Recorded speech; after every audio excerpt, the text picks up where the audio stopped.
riff semplice, molto semplice, ed arriva come inaspettato.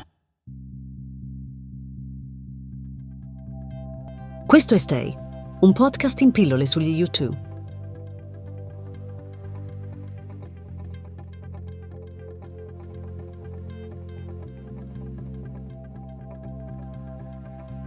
Attendevo in quel momento che continuasse quel rock nuovo, pensavo che continuasse a suonare in quella maniera. Erano le prime canzoni che ascoltavo degli U2, o almeno così credevo che fosse.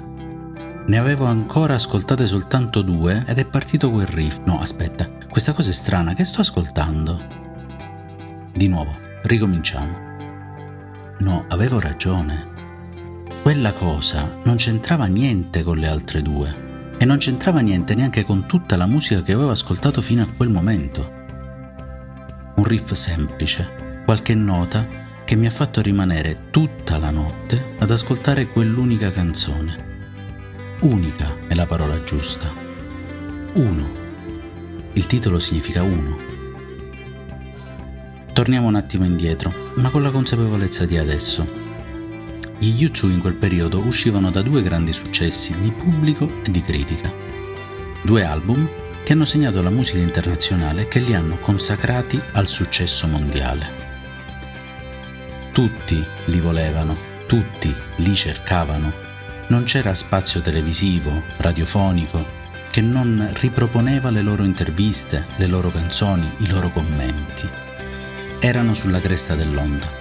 I più grandi volevano duettare con Bono e suonare con Edge, Adam e Larry. Loro venivano da quell'isola divisa in 2 parti, di cui una era completamente martoriata da una guerra fratricida. Quell'isola che nei decenni e nei secoli passati aveva sempre sofferto la rabbia dei propri figli. Loro iniziavano a sentire il peso delle proprie origini. Cosa fare adesso? Come eguagliare il periodo americano appena vissuto? Dove ci si può dirigere per trovare nuova ispirazione? In quel periodo storico il centro dell'Europa era Berlino. Nel 90 era appena crollato il muro e con esso si era dissolta la cortina di ferro.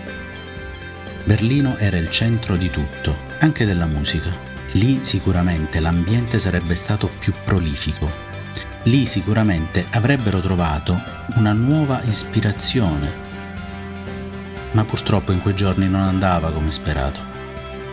L'ispirazione e il senso di gruppo stavano scomparendo. Erano annoiati, non erano convinti di voler continuare insieme, stavano per mollare.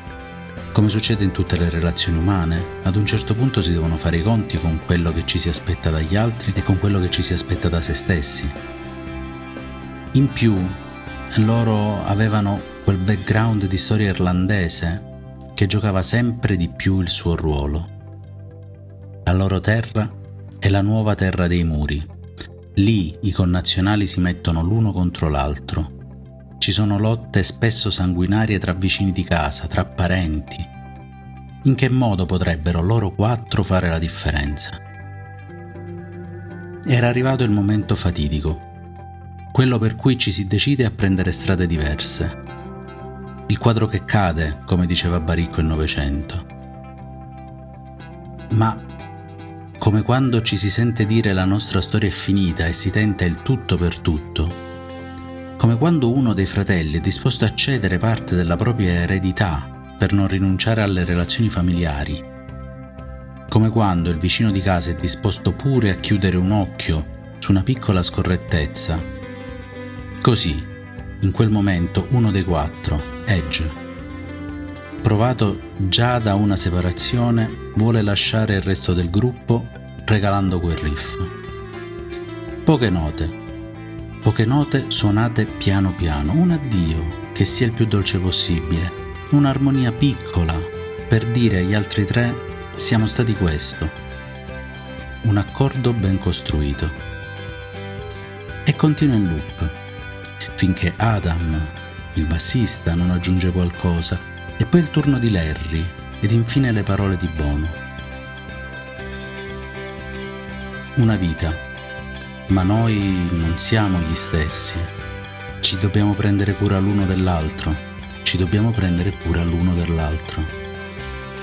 In poche parole, e qualche accordo hanno descritto quello che provavano tutti gli irlandesi, quello che soffrivano i fratelli del nord.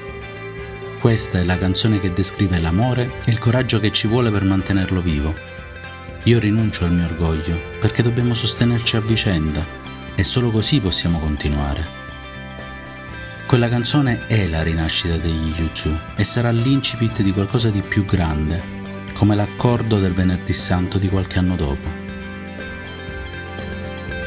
Stay. Ogni domenica alle 13